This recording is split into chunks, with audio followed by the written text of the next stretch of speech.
Bonsoir à toutes et à tous et bienvenue pour cette 5e rencontre des échos durables, issue du partenariat entre Agropolis et le département de l'Hérault, dont le thème 2021 est réconcilier l'homme et la nature.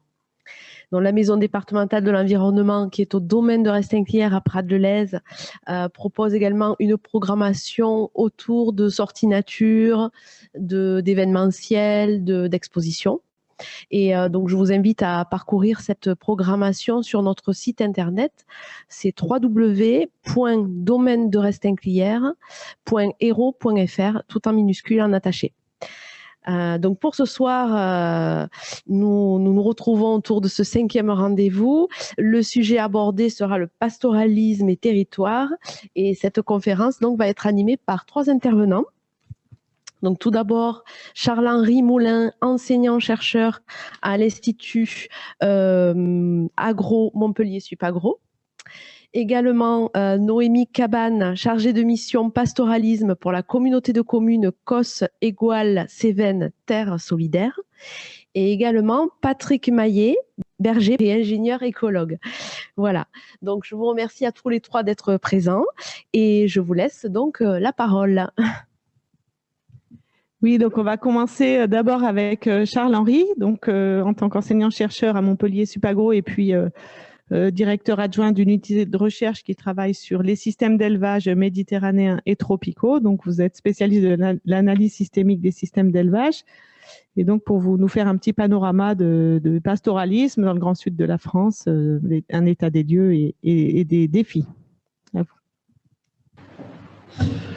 Donc, je vais démarrer donc cette intervention donc en proposant effectivement une définition de ce qu'est le pastoralisme. Si vous pouvez voir les. Donc, qu'est-ce que le pastoralisme? C'est une forme d'élevage qui est fondée sur la valorisation de végétation spontanée par des animaux au pâturage. Donc, on va avoir une mobilité des animaux, une mobilité des éleveurs, des bergers, de leur famille. Et ce qui est important aussi, c'est derrière cet aspect technique de valorisation de végétation par le pâturage, il y a également une organisation sociale qui va permettre la reproduction du système pastoral. Le pastoralisme, c'est aussi une stratégie économique qui va permettre de créer du revenu par l'autoconsommation, la commercialisation de produits, donc fondée sur une activité d'élevage. Et le pastoralisme, enfin, c'est aussi un mode de vie avec des normes, des valeurs socioculturelles et des savoirs locaux qui sont associés au bétail. C'est une forme d'élevage ancienne, hein, si on prend depuis la naissance de l'agriculture, donc depuis les néolithiques, dans les zones plutôt donc, du Proche-Orient, on va avoir donc une domestication des animaux à ce moment-là, en même temps que la naissance de l'agriculture. Donc c'est une forme d'élevage ancienne, mais qui en fait est une spécialisation productive dans des sociétés sédentaires qui, au départ, avaient déjà pratiqué l'agriculture. Et l'aspect effectivement mobilité, etc., est venu par la suite. On a également donc une grande diversité de systèmes pastoraux dans le monde, depuis le nomadisme de la toundra avec un animal emblématique qui est le renne, la civilisation des steppes d'Asie centrale avec plusieurs espèces, hein, le chameau de Bactriane, le cheval, les bovins, ovins, caprins.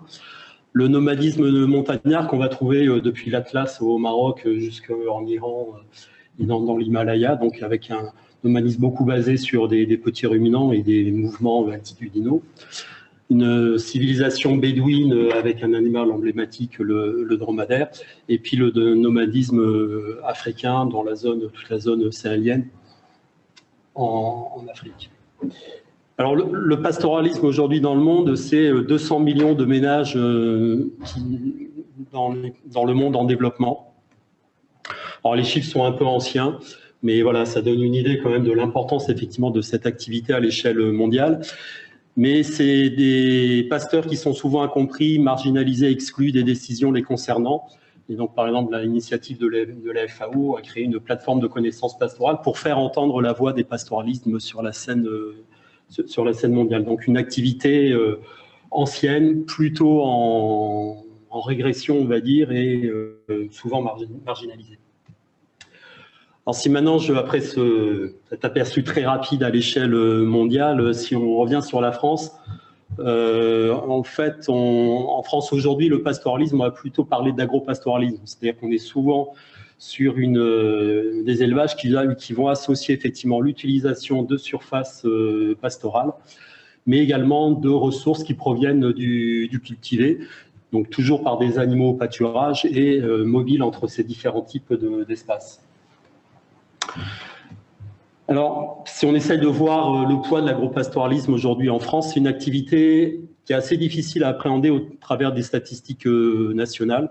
Alors, on peut regarder les terres de parcours. Si on regarde l'occupation du sol, voilà, on a 8 millions d'hectares de prairies permanentes dans lesquelles on va avoir les estives, les alpages, mais également des prairies permanentes, mais fortement fertilisées, avec beaucoup de culture de l'herbe. On va avoir des landes, des friches, des maquis de la garrigue de près de 3 millions d'hectares, des espaces boisés, 17 millions d'hectares, dans lesquels des animaux peuvent également pâturer. Si on regarde d'autres sources, les déclarations pour la PAC, par exemple, on va avoir 2,2 millions d'hectares qui sont considérés comme des surfaces pastorales.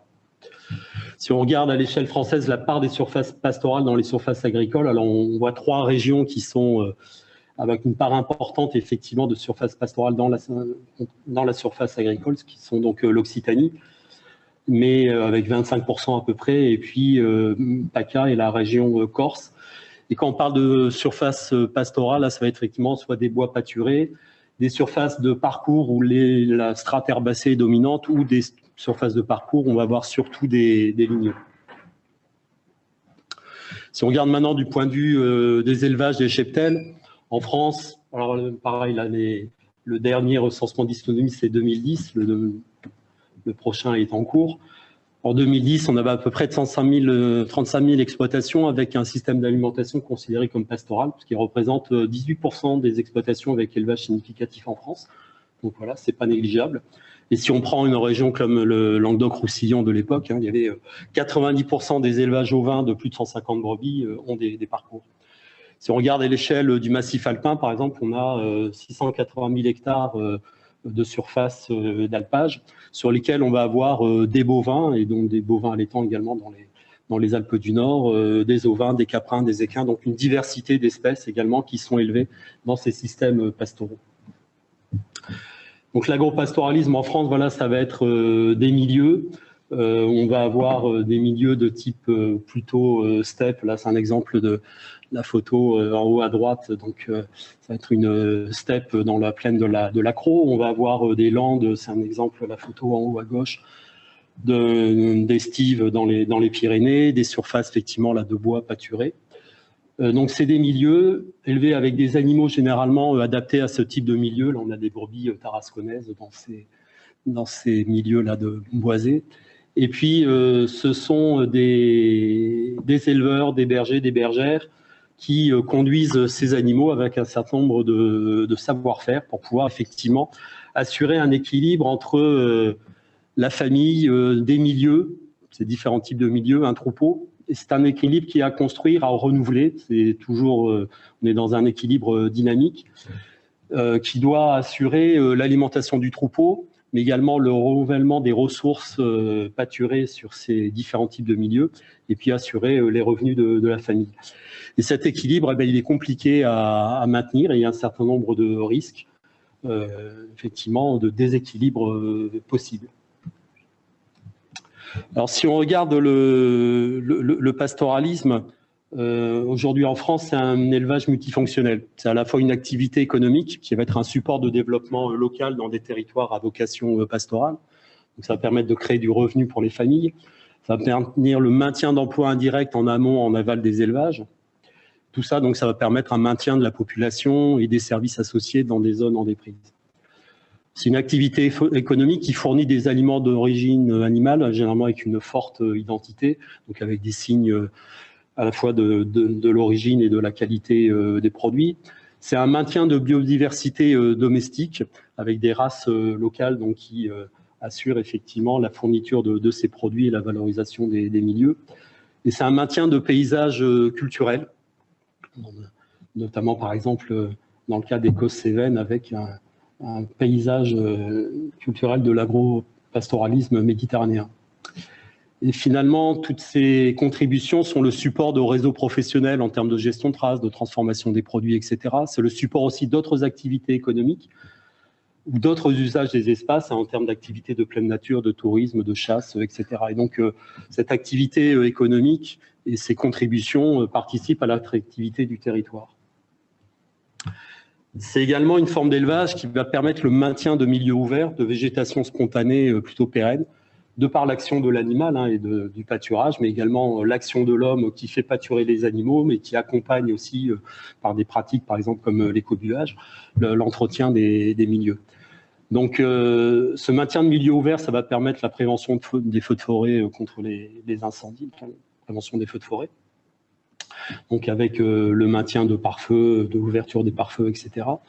Ça va permettre le maintien d'habitats de milieux ouverts et la biodiversité sauvage qui va être associée, tant en termes de flore que de faune. Puis c'est le maintien de surfaces de végétation pérennes, de pelouses, des landes, etc., qui ont des fonctions de régulation importantes autour du cycle de l'eau, du stockage de carbone dans les sols, etc.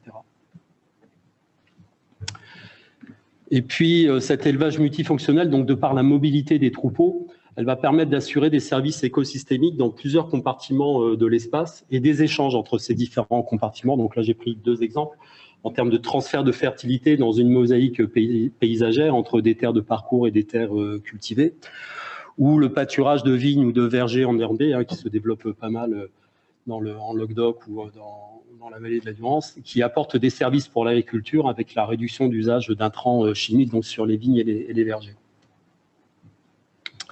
Donc voilà, un élevage qui a des fonctions intéressantes, si on arrive bien à maintenir cet équilibre entre famille, milieu et troupeau. Mais l'agropastoralisme est aussi en France, face à un certain nombre de menaces, mais aussi des opportunités, donc des enjeux pour l'avenir.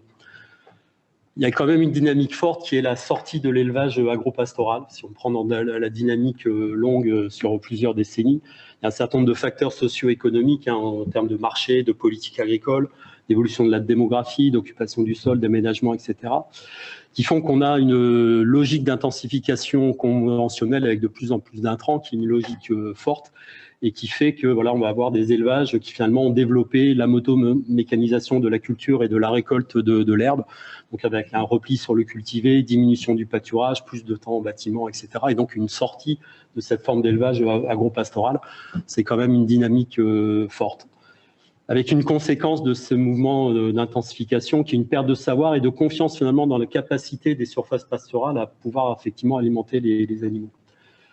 Alors ce mouvement lié à des facteurs socio-économiques, il y a des opportunités aussi en termes de redéploiement pastoral, parce que depuis les années 80, il y a un certain nombre d'éleveurs et de services qui accompagnent ces éleveurs, qui ont produit des références pour transmettre justement ces savoirs en termes d'utilisation des surfaces, qui ont réfléchi autour des équipements pastoraux, l'organisation du pastoralisme collectif, etc. Et aujourd'hui, voilà, se développent des élevages pastoraux autonomes et économes à côté de cette logique d'intensification conventionnelle. Et voilà, un certain nombre de menaces importantes sur le pastoralisme, c'est des questions de concurrence avec d'autres activités sur l'accès au foncier, tant pastoral que finalement agricole. C'est le changement climatique avec des événements extrêmes de plus en plus fréquents, et donc une conséquence, notamment en zone méditerranéenne, de diminution des ressources alimentaires. Le retour des grands prédateurs, notamment le loup, et qui va poser des difficultés en termes de mise en protection des troupeaux par rapport à ces grands prédateurs qui exigent une présence humaine renforcée, la présence de chiens de protection ou des clôtures, et qui posent un certain nombre de difficultés en termes de multi-usage.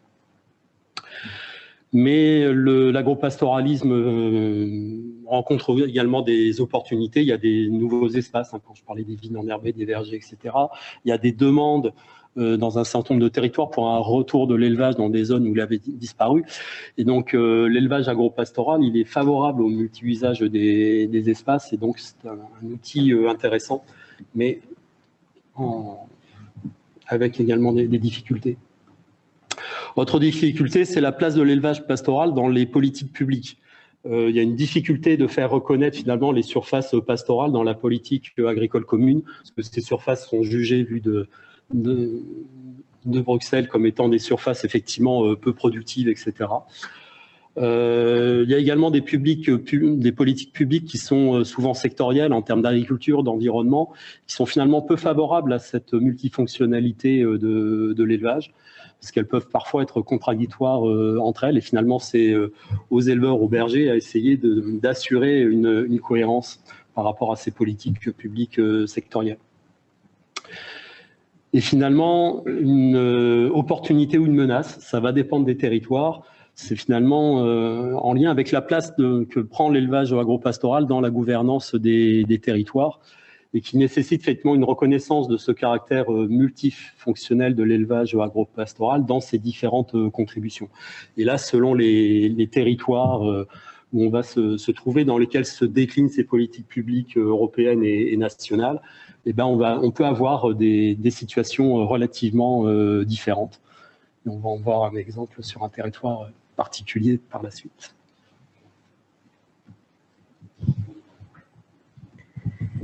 Eh bien, merci Charles-Henri pour ce panorama, donc à la fois des multiples formes du pastoralisme et puis de la multifonctionnalité donc de cette activité. Effectivement, on va avoir deux autres intervenants qui vont plus témoigner d'une expérience particulière. Donc, on va commencer par Noémie, Noémie Cabane, qui a été chargée de l'animation du pacte pastoral intercommunal de la communauté de communes Égual-Causse-Cévennes. Et donc, puisqu'on parlait de gouvernance des territoires, elle va pouvoir illustrer un peu comment, donc dans ce territoire si particulier qui est le parc des Cévennes, où le pastoralisme a joué un rôle historique et culturel important, et ben, une dynamique collective a pu se mettre en place autour de cette gouvernance. Donc, comme ça a été dit, donc, je travaille pour une communauté de communes avec pour objectif sur ce territoire-là vraiment de maintenir et de reconquérir des espaces pastoraux. Donc, je travaille pour cette communauté de communes depuis fin 2017 maintenant. Donc voilà, je vais vous présenter un petit peu ce qui s'est passé sur ce territoire. Donc déjà, pour resituer la communauté de communes Causse-Égual-Cévennes, Terre Solidaire, c'est 15 communes qui sont situées vraiment à la frontière Gard, Lozère, Aveyron. Enfin, on est vraiment dans le coin du Gard, avec 3 territoires qui sont quand même un petit peu différents, enfin avec les vallées cévenoles qui sont très très boisées avec beaucoup de pâturage en forêt, l'Égual qui est également très boisé mais avec une partie de lande, et l'Écosse où on a des espaces beaucoup plus ouverts, enfin avec moins de forêt.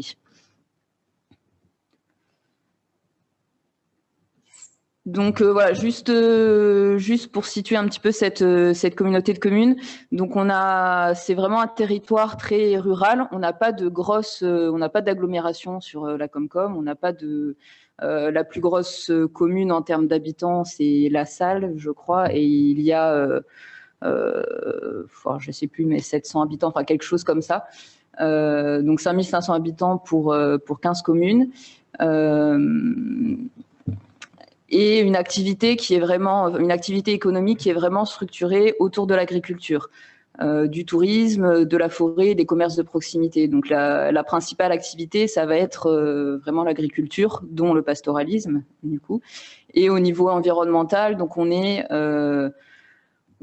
situé en zone du parc national des Cévennes. Alors une partie qui est en zone cœur du parc et des parties qui sont en zone périphérique. On a également 7 sites Natura 2000 sur la Comcom. Donc les sites Natura 2000, c'est des territoires qui sont en fait qui ont une biodiversité assez remarquable et qui du coup ont été déterminés là-dessus, enfin par rapport à leur biodiversité. Et on est également donc sur le territoire qui est reconnu au niveau mondial, enfin au patrimoine mondial de l'UNESCO pour ses paysages agro-pastoraux, qui est donc vraiment, les paysages agro-pastoraux sont la raison de l'inscription de ce territoire au niveau mondial. Donc voilà, donc après au niveau un petit peu des enjeux sur ce territoire, on a notamment en partie Cévennes, on a un territoire très boisé qui, dès qu'il n'est plus pâturé, en fait, va beaucoup s'embroussailler, et puis sur des zones, du coup, par exemple des prairies ou des landes, si c'est plus pâturé, ça va assez vite revenir de la forêt. Et ce qui est intéressant au niveau biodiversité, c'est d'avoir une mosaïque de paysages, en fait. C'est-à-dire d'avoir à la fois des paysages de la forêt, donc la forêt, c'est très bien, il en faut aussi, évidemment, mais aussi avoir des espaces ouverts au milieu de cette forêt, parce que notamment, par exemple, les chauves-souris, certains oiseaux, etc., ont besoin de ces espaces ouverts au milieu. Voilà. Et donc, on a aussi, alors ça fait des années que c'est stabilisé maintenant, mais il y a eu à une époque une grosse déprise rurale et démographique qui fait que, voilà, il y a les territoires sont beaucoup moins utilisés qu'avant. On avait, c'était très très cultivé, même dans les vallées cévenoles avant, on avait des terrasses qui étaient cultivées, et maintenant, elles sont un petit peu à l'abandon pour certaines. Voilà, donc au niveau sur ce territoire, le pastoralisme, c'est vraiment quelque chose, c'est vraiment une identité territoriale. Il y a une dimension patrimoniale, en termes de savoir-faire, en termes de la transhumance, par exemple, en termes de pratiques, et également, voilà, au niveau construction du paysage, ça a déjà été dit, mais voilà, c'est grâce vraiment à la valorisation de ces surfaces par les éleveurs qu'on a les paysages qu'on a. Enfin, on n'aurait pas les mêmes s'il n'y avait pas les troupeaux.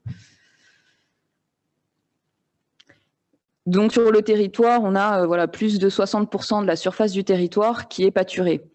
Donc à la fois, on a tout type de surface qui est pâturée, à la fois des landes, à la fois les forêts. Donc beaucoup les forêts de châtaigniers en vallée cévenole qui permettent de nourrir les animaux grâce aux châtaignes.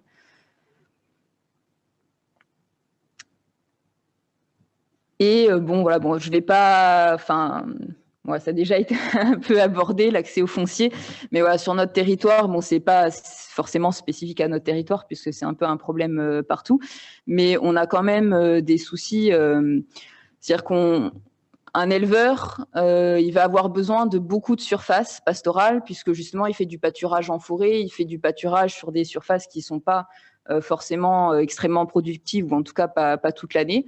Donc, il va avoir besoin, par exemple, s'il a 200 brebis, il va avoir besoin de 200 hectares. Et l'éleveur ne peut pas posséder, tous ces hectares, c'est très compliqué financièrement. Voilà. Donc, on va avoir sur un pâturage, on peut avoir plus de 60 propriétaires différents parce qu'on a un foncier qui est très, très morcelé. Donc l'éleveur, en fait, normalement, il faut qu'il ait l'autorisation des 60 propriétaires, quoi. Mais voilà, ça peut être très compliqué à gérer pour lui. Et il peut y avoir des zones, du coup, qui sont bloquées par des propriétaires qui refusent que les troupeaux passent. Voilà, après, on peut aussi avoir une concurrence sur certaines surfaces, parce que comme ça a été dit avant, on a notamment le changement climatique qui fait qu'on a des ressources, on a de moins en moins de ressources. On a aussi, sur les châtaigneraies, des châtaigneraies qui sont malades, avec moins de châtaignes qu'avant, etc. Donc, les éleveurs peuvent avoir besoin de plus en plus de surface. Et du coup, quand ils sont dans des zones où ils se touchent, tous les pâturages se touchent, ça peut être compliqué. Et également, un problème de sécurisation du foncier, c'est-à-dire que traditionnellement, les éleveurs ont un accord oral des propriétaires pour passer justement sur les surfaces, mais ce fonctionnement, ça devient de plus en plus compliqué pour des jeunes qui voudraient s'installer. Ils ont besoin même, administrativement, d'accords écrits, de choses un peu plus concrètes que juste oui, tu peux passer, vas-y. Et donc du coup, ça c'est pas dans la tradition au niveau des habitants et des propriétaires fonciers d'aller signer des baux ou des conventions. Et voilà. Donc ça peut poser problème. Oui, donc au niveau, on a à peu près, on a un tiers des éleveurs qui ont plus de 50 ans sur le territoire de la Comcom. Donc il y a vraiment cette problématique de transmission des fermes et des pâturages du coup. Et voilà, là on a diverses problématiques liées à ça. Des éleveurs qui n'ont pas forcément envie de transmettre leur ferme, leurs animaux, enfin leur pâturage. Voilà. On peut avoir aussi des configurations, où l'éleveur il a de toute façon son habitation sur place, à côté de la bergerie, donc c'est compliqué d'accueillir des nouveaux arrivés qui vont récupérer que la bergerie alors qu'il y a la maison à côté. Enfin voilà, il y a des configurations qui font que ça peut être parfois compliqué de transmettre. Voilà, ou après ça peut être au contraire des grosses unités qui sont à vendre, la ferme, les terrains, etc. Mais du coup, ça peut très vite chiffrer et les jeunes qui cherchent à s'installer actuellement, enfin pour beaucoup, ils n'ont pas forcément les capacités financières à investir sur de grosses exploitations.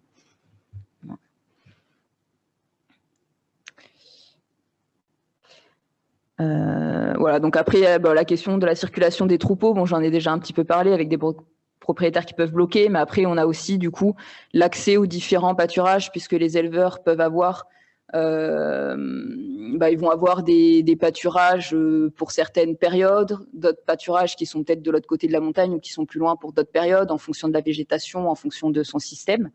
Donc après, il y a l'accès à ces différents pâturages. Et là, c'est pareil, s'il n'y a pas de chemin spécifique, on passe forcément chez les propriétaires. Après, ça peut être des chemins qui sont plus praticables et qui l'étaient parce qu'ils sont pas entretenus.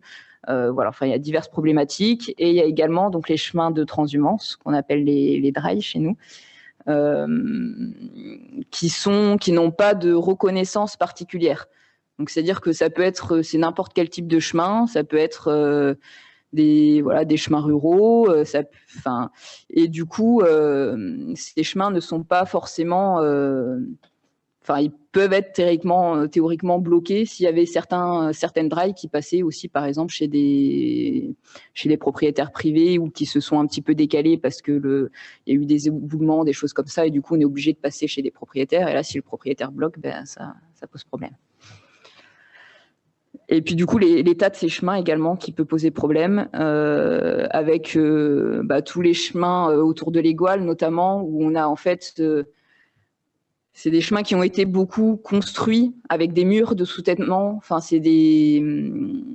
puisque le terrain est pas plat, vous voyez, pour ceux qui connaissent. Et du coup, c'est beaucoup de constructions en fait qui s'écroulent à l'heure d'aujourd'hui et qui financièrement à remonter sont, il faudrait 500 000 € là pour juste un petit bout de draille. Et du coup, c'est très compliqué. On n'arrive pas à le faire. Mais d'année en année, ça devient de plus en plus problématique. Et puis également l'entretien de ces chemins. Bon, pour certains qui sont en chemin de randonnée maintenant, qui sont des GR, donc du coup qui sont quand même mieux entretenus, mais qui sont entretenus pour des passages de randonnée humaine. Et quand il y a un troupeau de 1000 bêtes qui passent, 50 cm, ça fait pas beaucoup, voilà, de largeur. Bon, ça l'intervenant d'avant, on a déjà parlé, donc je vais pas forcément revenir dessus. Sachant que nous, on a... a priori, on a surtout des loups de passage sur le territoire, mais on n'en a pas encore forcément beaucoup. Par contre, les éleveurs sont obligés de mettre des moyens de protection en place si jamais ils étaient attaqués. Et donc, un des moyens de protection au niveau pastoral, sachant que les éleveurs gardent beaucoup, donc il y a peu de clôture. Et donc, un des principaux moyens de protection, c'est les chiens de protection. Et sur les zones où il y a du tourisme, c'est très compliqué pour l'éleveur de gérer ça. Voilà. Du coup, donc voilà, face à toutes ces difficultés, il y a eu en 2012 un groupe de travail qui s'est monté par des éleveurs et avec un chercheur qui travaille à l'IRD, Olivier Barrière. Qui du coup ont monté des groupes de travail. Alors c'était vraiment sur la problématique du foncier à la base, et qui ont réfléchi à créer en fait un pacte. Donc c'est une sorte, oui, c'est une sorte de charte qu'ils ont proposée aux élus et que les élus ont soutenu. Voilà, ils ont suivi ça. Et du coup, ça a permis d'aboutir à un document qui a été voté en conseil communautaire par tous les élus, donc à l'unanimité en plus. Donc les 15 communes ont voté ce pacte pastoral, voilà, qui établit en fait une sorte de régulation locale. Voilà, enfin, c'est un pacte territorial et qui engage la communauté de communes en faveur du pastoralisme. Bon, ça, je vais passer très très vite, sinon je ne vais pas y arriver. Mais voilà, juste pour dire que c'est quelque chose qui a été, qui a pris 3 ans avant d'être. Le pacte pastoral a été voté en 2015 et toute la démarche de construction a commencé en 2012. Alors, si ça a pris autant de temps, c'est parce qu'en fait, c'est vraiment une construction collective.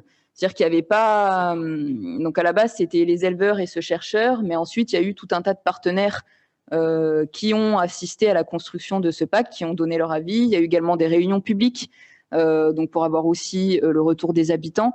Enfin, l'objectif, c'était pas de présenter quelque chose déjà tout fait et hop, les élus signent et puis il n'y a plus le choix. Enfin, l'objectif, c'était vraiment de co-construire ça avec tous les acteurs du territoire. Donc voilà, et d'avoir aussi, comme ça a été dit avant, le territoire, il y a 60% donc qui est pâturé, mais évidemment, c'est pas que pâturé. Il y a aussi d'autres activités sur ces mêmes, voilà, sur un pâturage, va y avoir aussi du tourisme, des randonneurs, va y avoir aussi de la chasse. Enfin voilà, il y a plusieurs activités sur le territoire, et donc c'est important d'avoir tous les acteurs qui se joignent à la construction de ce pacte. Et du coup, il y a eu également en parallèle différents diagnostics qui ont été réalisés, voilà, pour avoir un pacte qui soit vraiment qui corresponde au territoire et qui soit pertinent. Donc le pacte en lui-même, voilà, l'objectif, c'est en fait de poser des obligations consenties entre les acteurs du territoire, mais il n'est pas, c'est-à-dire qu'il n'est pas contraignant. On peut pas obliger, on n'a pas le bâton derrière. Mais l'objectif, c'est que ce soit vraiment qu'au niveau social, ce soit accepté que le pastoralisme est vraiment important à maintenir sur le territoire. Donc voilà, donc déjà le premier article de ce pacte, c'est vraiment de dire que le pastoralisme est d'intérêt général, enfin d'intérêt collectif, pour tous les bienfaits qu'il apporte, donc qui ont déjà été dit avant, donc je vais pas répéter, mais maintien d'une certaine biodiversité, rendre le territoire attractif, puisque le territoire fonctionne beaucoup aussi sur le tourisme, et le tourisme, il vient pour un paysage particulier, et ce paysage est construit par le pastoralisme. La réduction du risque incendie aussi, qui est très important dans les communes, puisque tous les sous-bois qui s'embroussaillent autour des zones d'habitation, et évidemment, ça va être, il y a plus de risques l'été. On est sur un territoire qui est quand même très sec l'été, avec de gros risques, et chaque année des forêts qui partent, voilà. Voilà, production alimentaire locale. Hop. Et donc un deuxième article qui pose des principes, donc une priorité pastorale, donc c'est-à-dire pour les terrains à vendre par exemple, de donner une priorité vraiment aux éleveurs, dans les documents d'urbanisme, donc pour les communes, par exemple il y a une commune qui a monté un plan local d'urbanisme en intégrant des zonages spécifiques au pastoral, ce qui n'existe pas en fait normalement. C'est-à-dire que toutes les zones d'eau forêt, par exemple, ça va être mis en zone naturelle et on n'a rien le droit de faire dessus en termes de construction, en termes d'urbanisme. Et là, l'idée, c'était aussi que ce soit inscrit légalement dans les documents d'urbanisme qu'il y a aussi une dimension pastorale, et que du coup, s'il y a besoin d'installer un tunnel d'élevage, par exemple, que ce soit possible. Donc réhabilitation des chemins de transhumance, voilà, qui sont sur le territoire. Donc ces chemins qui normalement ne sont pas, il n'y a pas d'obligation de les entretenir par les communes. Et du coup là, l'idée c'est d'essayer de les maintenir. Et une notion de servitude pastorale. Qui est de dire qu'il y a un droit de passage et de broutage des troupeaux. Bon, évidemment, sur des zones où ça cause pas de préjudice aux propriétaires, de passer sur les terrains donc qui leur appartiennent pas sans forcément avoir demandé à tous les propriétaires. Mais le souci, c'est que légalement, on peut pas quand même aller au-delà du droit de propriété. Donc, si un propriétaire s'y oppose, l'éleveur ne peut quand même pas y aller. Mais l'objectif du pacte, c'est aussi, du coup, d'avoir un dialogue et du coup de dire le propriétaire s'y oppose, pourquoi, et justement d'aller voir ce propriétaire, d'essayer de comprendre et puis d'essayer de débloquer si on peut. On peut pas toujours, malheureusement. Et voilà, l'article 3, le territoire est assorti d'une destination pastorale et les communes doivent au maximum favoriser les installations, l'intégration par exemple de nouveaux arrivés qui s'installent. Voilà, enfin tout ce que les communes peuvent faire pour favoriser le pastoralisme, également avec des outils fonciers qu'elles peuvent mettre en place. Voilà. Et donc suite au vote de ce pacte, on a pu mettre en place une animation derrière, donc en répondant à des appels à projets pour avoir des financements, puisqu'on est quand même une petite communauté de communes, et donc financer un poste à plein temps sur ce sujet, c'est quelque chose quand même d'assez exceptionnel. Donc on a eu des subventions qui ont aidé à démarrer. Alors aujourd'hui, on en a quasiment plus, et c'est la Comcom qui assure une grosse partie du financement. Donc c'est quelque chose d'assez unique quand même, d'avoir un chargé de mission pastoralisme sur une intercommunalité avec 15 communes. Voilà. Et donc donc après au niveau animation, donc ça fait 4 ans c'est la 4e année qu'on met en place toutes sortes d'actions, tout ce qui peut vraiment aller dans le sens du maintien et de la reconquête pastorale. Donc on a également fait de la formation des élus sur les outils fonciers. On a par exemple une commune qui a récupéré des terrains qu'on appelle bien vacants et 100 mètres, qui sont en fait des terrains que la commune peut récupérer elle en propriété, des terrains qui n'étaient plus utilisés, et qui du coup a mis ces terrains en bail à un agriculteur. Enfin voilà, c'est plein de choses comme ça que peuvent faire les communes. Donc là, l'idée c'était vraiment de former les élus là-dessus, d'accompagner des projets de reconquête, donc sur des zones où il y avait plus de pâturage. Donc essayer de retrouver quelqu'un, de mettre toutes les conditions en place pour que ça puisse se faire. On a également une commune qui a un projet de chèvrerie communale. Alors ensuite de travailler sur les transmissions, sur la sécurisation, sur la recherche et la sécurisation du foncier. Donc avec des nouveaux installés. Par exemple, essayer sur la zone de retrouver tous les propriétaires, de voir qui sont les propriétaires, d'envoyer des courriers, de rencontrer les propriétaires pour essayer au maximum qu'ils signent des conventions avec les éleveurs. On travaille sur les documents d'urbanisme. On fait également on a fait des chantiers solidaires de réhabilitation des drailles.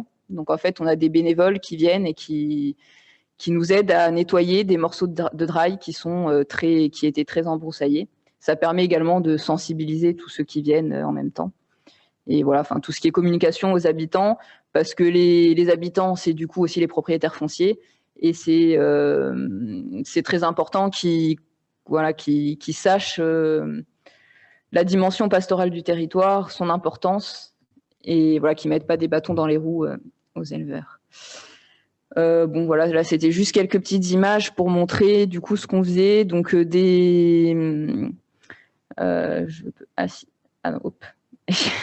pardon.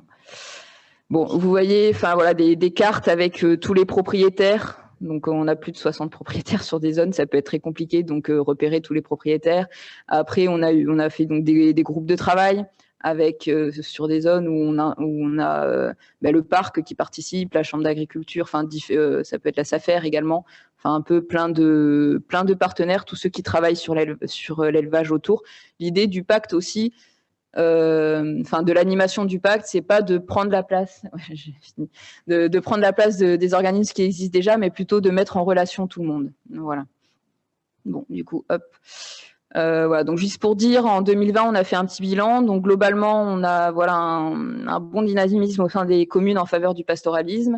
Peu de pertes de surface pastorale et par contre des zones qui ont été reconquéries du coup avec des nouveaux éleveurs qui n'étaient plus pacturés avant. On a des candidats à l'installation en recherche, donc on n'a pas forcément de problème de ce côté-là de trouver des gens pour venir s'installer. Mais voilà, après il y a toujours des difficultés présentes et c'est pour ça que la Comcom maintient cette animation pour pouvoir justement essayer de les contourner. Voilà. Merci de votre attention.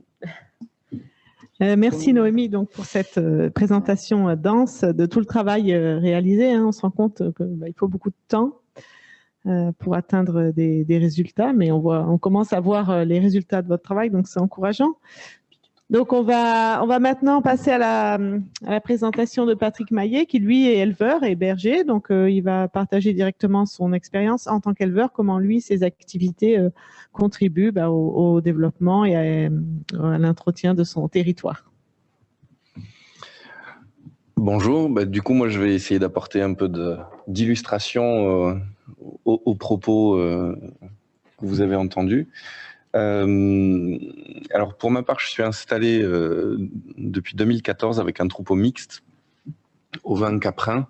Je me suis installé avec une soixantaine de bêtes avec un autre petit boulot à côté, et il y avait un objectif de maintenir une pluriactivité, donc à la fois avoir une activité troupeau et une activité salariée sur le territoire. Donc le but était vraiment de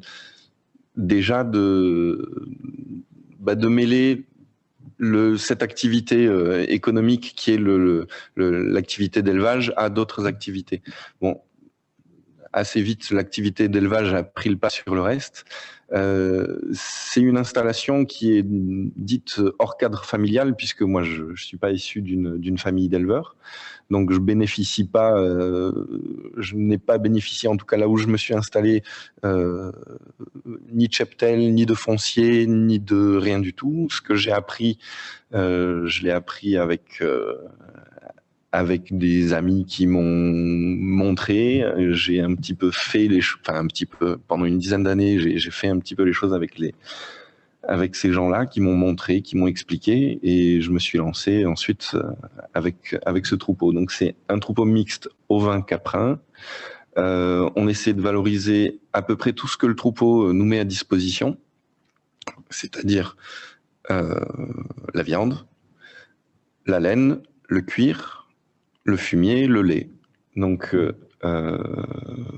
avec les ovins, donc toutes les bêtes à laine, moutons, brebis, on va être essentiellement sur de la production de laine et de viande. Alors, je mets volontairement la laine avant la viande, parce qu'il s'avère que dans le chiffre d'affaires, plus le temps passe, plus le chiffre d'affaires de vente de produits lainiers prend de l'importance.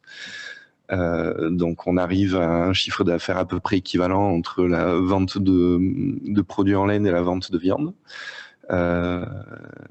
Le cheptel caprin va nous permettre de valoriser à la fois la viande et le lait, et là aussi c'est un petit peu un peu particulier de mettre la valorisation viande pour les caprins, mais effectivement on a donc deux races de chèvres. On a à la fois les chèvres du Rove, donc celle qu'on voit à l'écran tout de suite, donc avec les cornes torsadées, et cette chèvre-là qui est très au pâturage par ma compagne, qui est la chèvre du Massif central.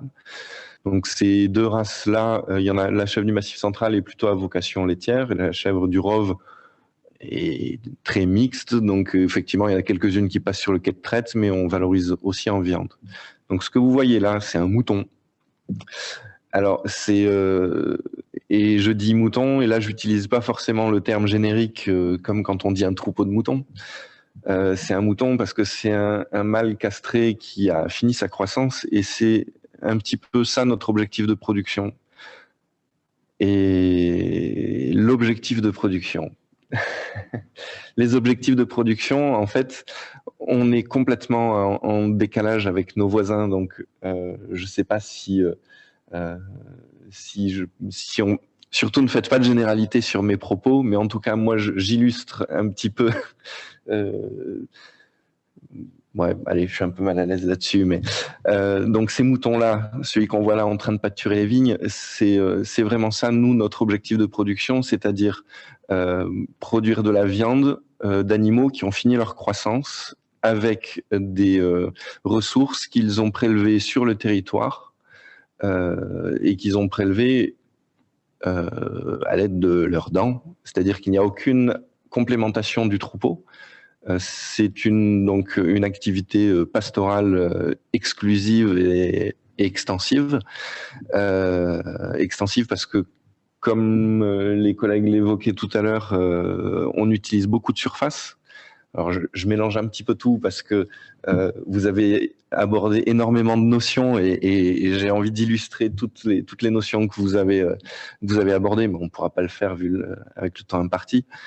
Mais les surfaces là qu'on utilise sur nos secteurs qui sont quand même ah oui, je vais pas parler de mon secteur d'activité. Le secteur d'activité, en fait, il y a deux secteurs d'activité. Il y a le secteur, on va dire, hivernal et le secteur estival.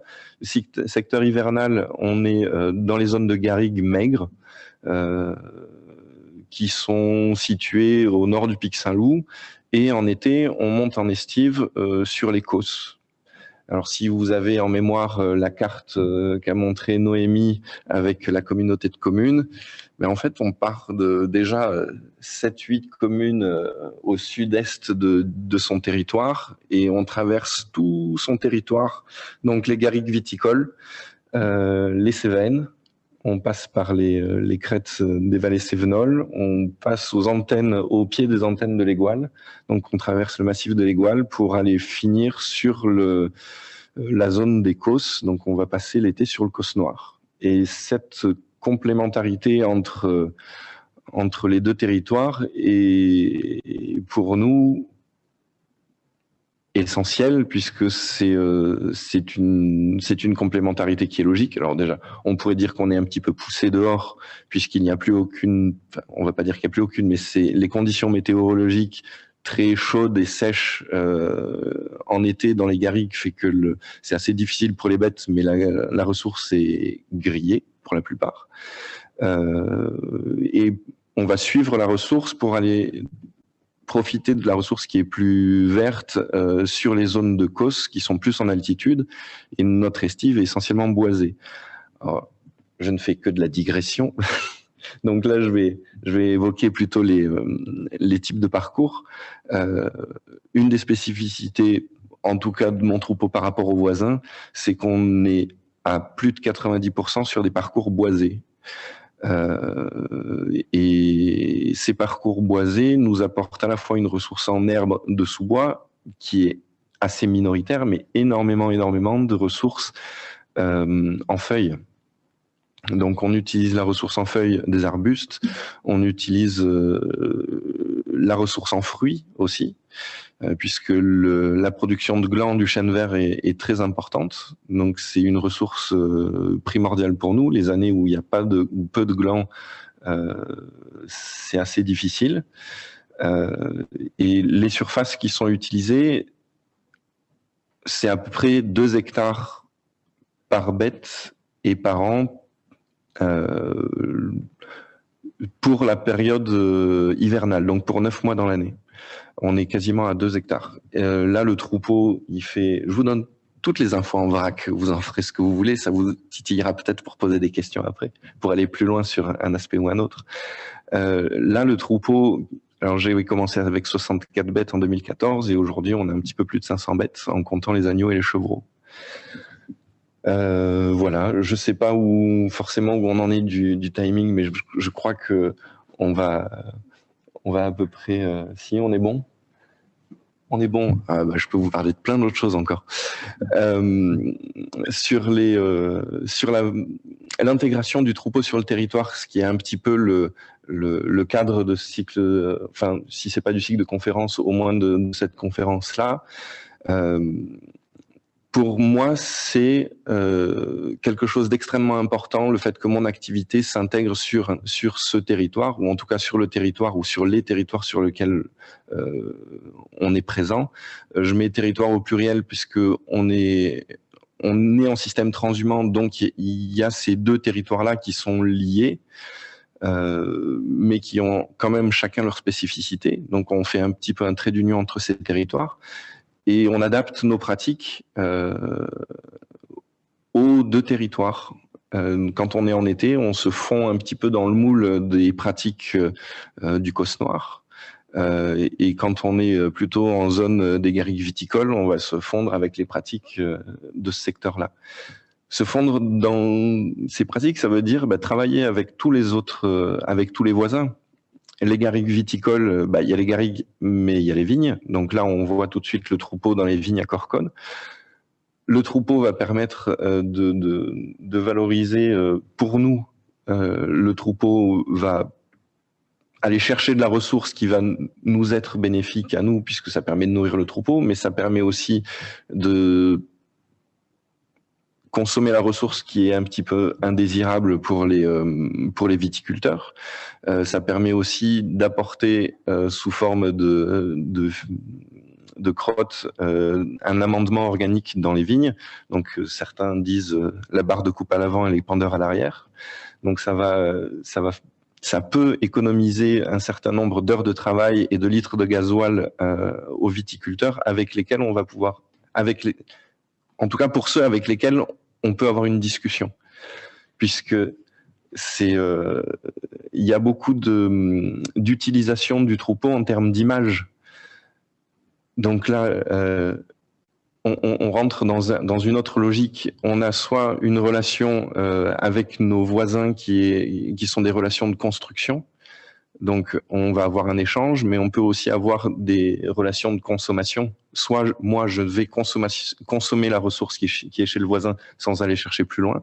Ou alors, le viticulteur peut profiter de l'image du troupeau dans les vignes. Donc, il va, entre guillemets, consommer l'image du troupeau. Mais on peut aussi avoir des relations avec... Alors là, on parle des viticulteurs, mais ça peut aussi être les oléiculteurs ou d'autres activités.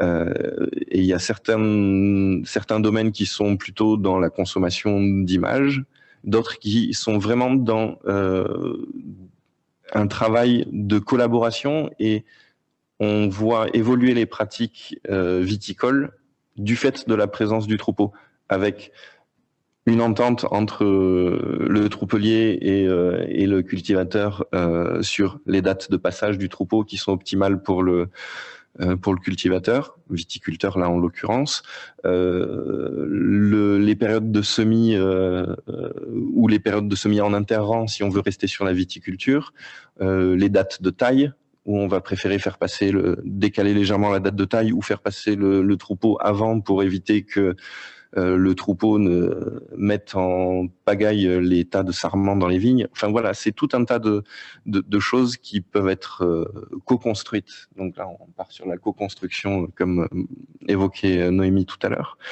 Et la co-construction, elle n'est pas forcément que avec les autres agriculteurs, mais elle peut être aussi avec les élus du territoire. Donc là, l'illustration du pacte pastoral, c'est vraiment une construction qui a intégré à la fois les autres usagers et les élus.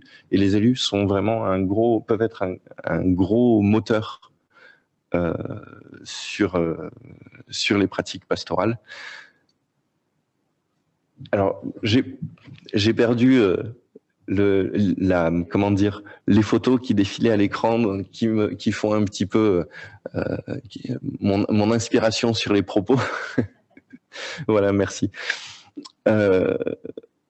en dehors des autres agriculteurs avec lesquels on va pouvoir travailler, on travaille aussi avec des artisans. Donc là, on voit un maroquinier qui a conçu un gilet avec le cuir, donc la peau lainée issue du troupeau. Donc on va, toujours par le dialogue, arriver à valoriser, à récupérer les cuirs qui sont issus des bêtes abattues. Et on va travailler avec plusieurs structures, donc d'abord l'abattoir, ensuite les entreprises qui font le salage et le stockage des peaux, avec les entreprises de mégisserie, donc qui font tous les aspects de tannage, et couturiers et maroquiniers. Donc rien que sur cette filière cuir, on va faire travailler plusieurs structures. Là, on voit des chapeaux en feutre.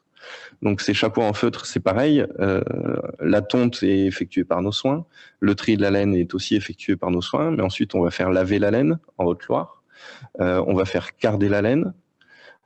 Après le cardage, on peut voir là, on peut avoir des confections de couettes, où on peut partir sur une filière de fabrication de fils pour faire du tricot ou du tissu. Mais si on reste sur les chapeaux, on va envoyer la laine qui a été cardée à une feutrière qui va faire artisanalement, manuellement, qui va prendre une journée pour faire un chapeau. On peut faire travailler beaucoup d'autres structures avec la filière laine. On peut faire travailler, donc là c'était moi qui étais en train de trier des toisons. Pour la filière laine, on va faire travailler des filateurs, des tricoteurs, des apprêteurs. Donc l'apprêtage, c'est ça peut être le foulonnage, ça peut être les teintures. Tout ça, sont des métiers d'après. Et on va faire travailler des structures jusqu'à la commercialisation, puisqu'on va mettre des articles en dépôt-vente dans des boutiques. La viande, donc on suit les illustrations qui viennent un petit peu en boucle et en désordre.